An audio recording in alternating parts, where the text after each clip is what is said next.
appendix, but details of his demise remains mysterious to this day. Okay, so people, he had to have planned this, because who passes away on Halloween? Okay, somebody that obviously wants to be remembered every year on a holiday that's iconic. That's who. And now would be a good time to like the video and to subscribe to my channel. So for over 30 years, Harry Houdini dazzled audiences with his different stunts and superhuman endurance. So what finally put him 6 feet under? The Hungarian-born escape artist jumped off bridges while handcuffed and wearing leg irons. He slithered out of sealed milk cans filled with water, and he devised a Chinese water torture cell in which he submerged and suspended upside down by his ankles. None of those did he. I guess he was able to get out and survive. So Houdini's heart-pounding getaways usually involve a healthy dose of trickery, and but they were also genuine risk. In 1915, Houdini nearly suffocated during a stunt in which he was shackled and buried under 6 feet of dirt. Houdini had made a career out of surviving the impossible, which only made the circumstances of his 1926 death all more mysterious. The 52-year-old performed before a packed audience in Detroit on October 24th, but was rushed to the hospital afterwards with an apparent case of appendicitis. He died just a week later on Halloween, leaving his legions of admirers bewildered. Okay, so an obituary in the New York Times expressed shock at the passing of the man who so often had seemed to thousands to be cheating the very jaws of death. And I want to talk about something else. So I've been to Detroit, and I don't remember anybody talking about Houdini there. And I think they should have had some of his cool, iconic stuff there. But I did see they had Houdini stuff in Las Vegas when I was in Vegas. So, I don't know why they don't have it set up in Detroit. So Houdini's final performance. The strange series of events that led to Houdini's demise had kicked off several weeks earlier on October 11th. 1926, while being shackled into his Chinese water torture cell during a performance in Albany, New York. So it says he was struck on the leg by a piece of faulty equipment. He hobbled his way through the rest of the show, but was later found to have sustained a fractured left ankle. Against doctors' orders, Houdini continued his torture and traveled to Montreal, where he gave a lecture at McGill University. Just a few days later, on October 22nd, he invited some McGill students to visit him in his dressing room at the Princess Theater. The magician's sore ankle was still bothering him, so he plopped down on a couch while the group chatted. At some point, a student named J. Gordon Whitehead arrived and asked Houdini if it was true that he could resist hard punches to his abdomen, a claim that the magician had supposedly made in public. According to witness Sam Smits, when Houdini said the rumors were true, Whitehead abruptly delivered 4 to 5 terribly, forcibly deliberate, well-directed blows to his stomach. Houdini was still reclined on the couch and had no time to prepare for the punches, which appeared to leave him in considerable pain. And now would be a good time to like the video and to subscribe to my channel. Do you like this new series? This is the Death series, and there will be more series to come and more episodes from the Death series as well.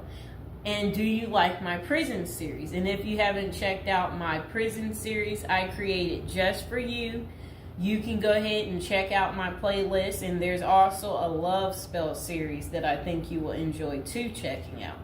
Okay, so Houdini brushed off the incident at the time, but that same evening he began to complain of discomfort and stomach cramps.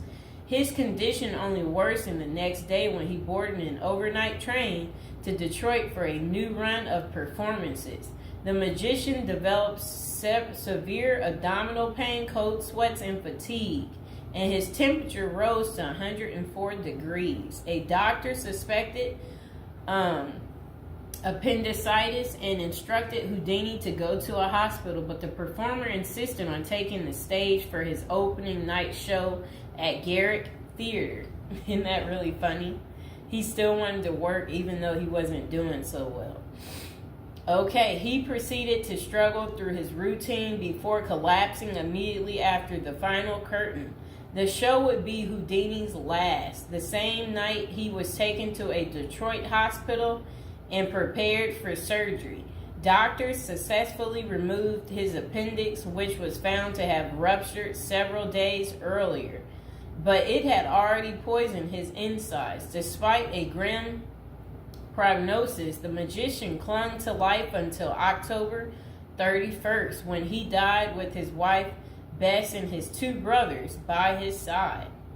The official cause of Houdini's death was listed as peritonitis caused by a ruptured appendix. At the time, the magician's doctors firmly believed that the illness was the result of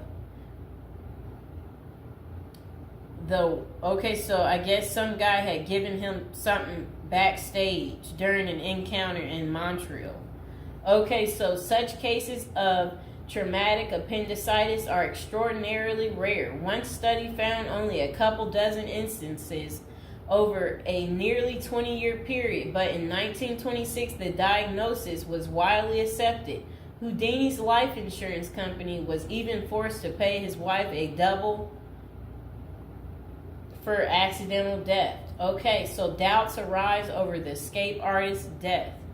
Houdini was laid to rest in Queens, New York.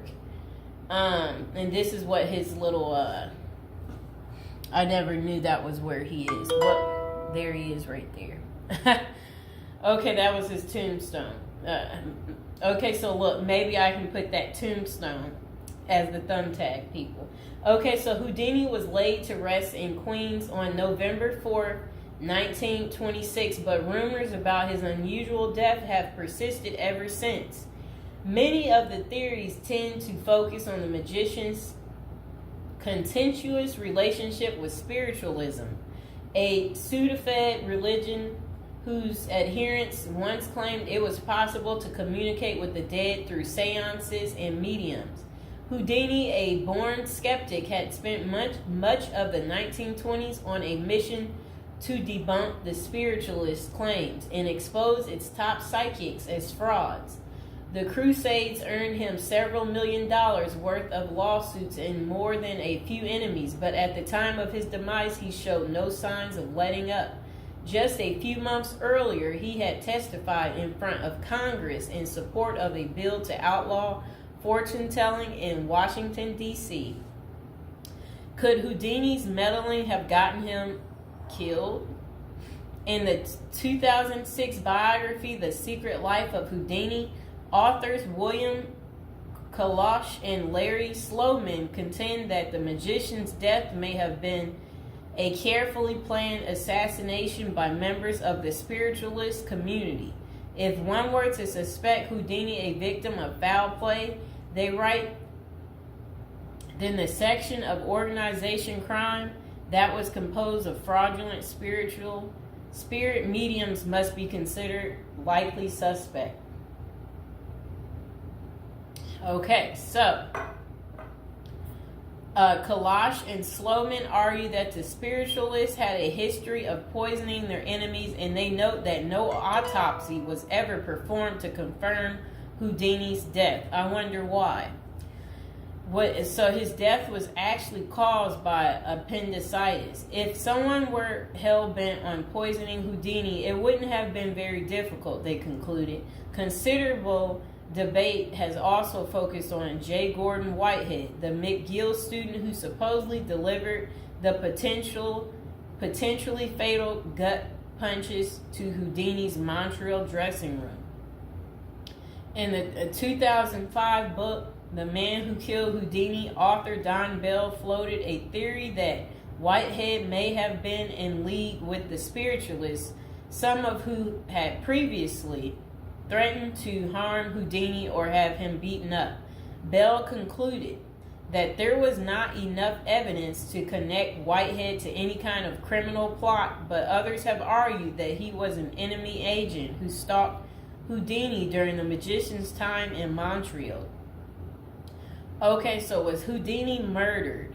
The true cause of Houdini's demise may never be known for sure, but the majority of scholars tend to dismiss the murder theories as mere speculation.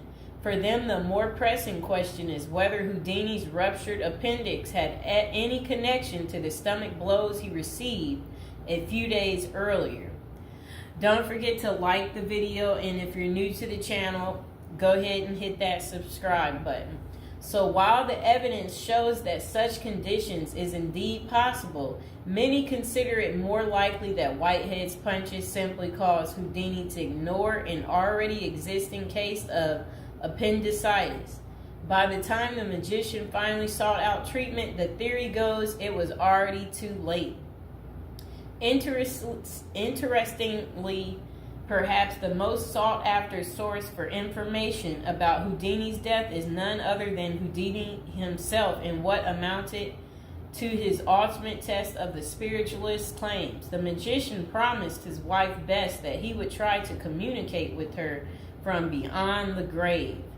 Bess went to hold an annual Houdini seance for 10 years before finally abandoning the search in 1936. Fans and fellow magicians have since made the seance a Halloween tradition, but thus far, the great Houdini's ghost has refused to speak.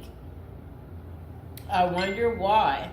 So I hope you guys enjoyed hearing about what happened to Harry Houdini and how he passed away on Halloween.